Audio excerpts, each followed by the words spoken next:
हाँ जी माशाल्लाह। तो यह जो है ना मुंगरियां के फुल ने सफेद सफेद कितने प्यारे लग रहे हैं।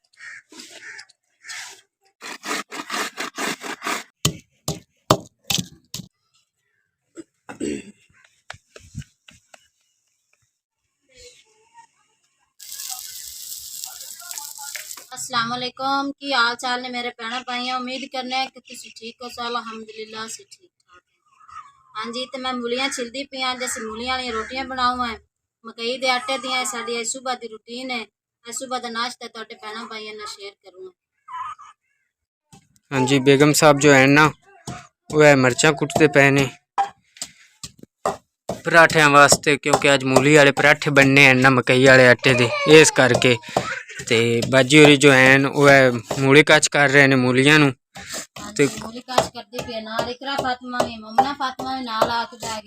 हाँ जी, ते ये तो बड़ी शराफत है ना मोमना दी कि वो आराम नाल बैठी है। मेहरबानी होंदी। हाँ जी, वरना वो है मूलियां चाह चाह के बाहर खिला रहे आई। ते इकरा भी बैठी कोल जी है, देखो माशाअल्लाह कितने प्यारे लग रहे हैं दोनों बच्चे। मोमना हाँ जी, तो अम्मी जो है ना वह आटा गुन्नू है ते पहले मिर्चा पा रहे हैं विच।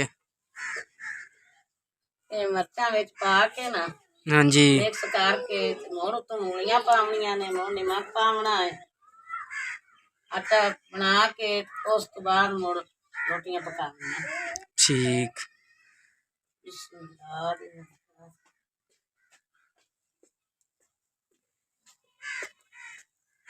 एना पुत्र गोन ता लवा पर मेरे को ना सही गुजदा नहीं है। जो आटा गुजीदा जोर ना मेरे अगू हाथ जड़े ना वो दर्द करते ने, उंगली जियां बस कमजोरी तो है ना दर्द कर दियां।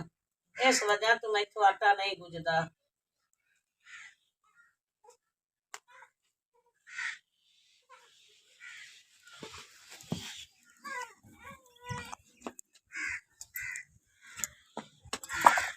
हाँ तेरी बेगम नु आख्या जी मैनू आटा बना के दे चा पका मैं लेसा।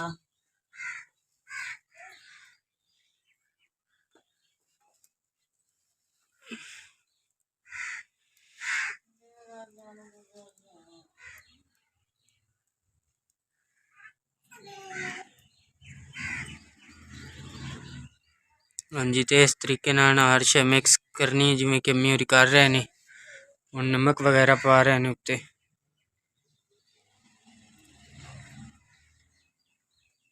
मैं कालियां मरचां विच डोलदी पईयां। सुरख मरचां जेड़ियां डॉक्टर मना कीता होया ओ खादे बस एवें आवाजारी जी बन जांदी ते आ कालियां विच पांदी पईयां मरचां। जी, तो अम्मी होरा ना उत्ते पहली रोटी पा दी है तो बेगम साहब जो है ना नाल आए अग बालदे पे ने।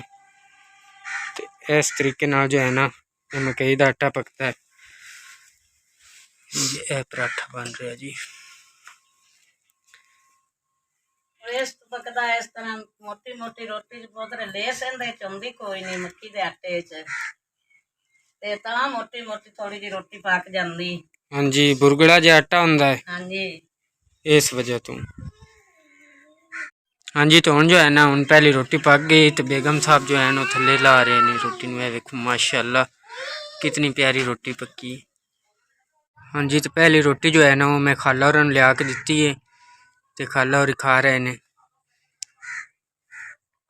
हम चक के दसते हैं कि रिजल्ट। अच्छा खाला जी रोटी ठीक बनी है? खाला और ओके कर दिता है तो समझो ओके है, क्योंकि खाला और जो है ना पहले साढ़े बवर्ची यही होंगे आने इन्होंने फाला जोवन तो पहले तकरीबन 10-12 साल तो इन्होंने फाला जोई हुई है। तो उस तो पहले यही पकाते हैं रोटी सालन। इस करके असी सब तो पहले रोटी इनू ही देने हैं, क्योंकि मुड़ ये दसते हैं कि ठीक पक्की है या नहीं पक्की, मतलब सालन वगैरह या रोटी जी शै भी घर बनाने ना वो सब तो पहले खाला और ही चेक करके दसते हैं।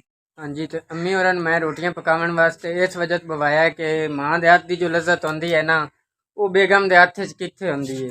इस करके अम्मी और मैं रोटियां पकावन तो बवाया है। हालांकि मैंने पता है कि अम्मी और मुश्किल है बैठ के रोटी पकाना, मतलब चूल्हे तो बैठना मुश्किल उन्होंने वास्ते, क्योंकि उन्होंने साह का मसला है तो धुआं वगैरह उन्होंने वास्ते अच्छा नहीं है। पर फिर भी मेरी जिद है कि मैं अम्मी और तो रोटी पकवानी है, इस करके अम्मी और पका रहे हैं। तो माशाअल्लाह वेखो बैठे ने अम्मी और भी और बेगम चूल्हे ते बह के ना रोटियां पका रहे ने इस तरीके नाल। अच्छा अम्मी जी उनको तबीयत नु मसला तो नहीं बन रहा? नहीं आली दो चोन बैठी हैं। अल्लाह पाक चोन ही रखे अम्मी जी थानू। हाँ जी तो हुन जो है ना हुन मेरी तो मुमना दी वारी है रोटी खावन दी, तो मुमना भी मेरे नाल आके बह गई रोटी खावे। या बिस्मिल्लाह रहमान रहीम।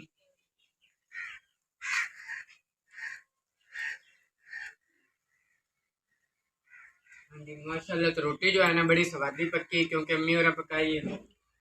क्या बात है रोटी दी।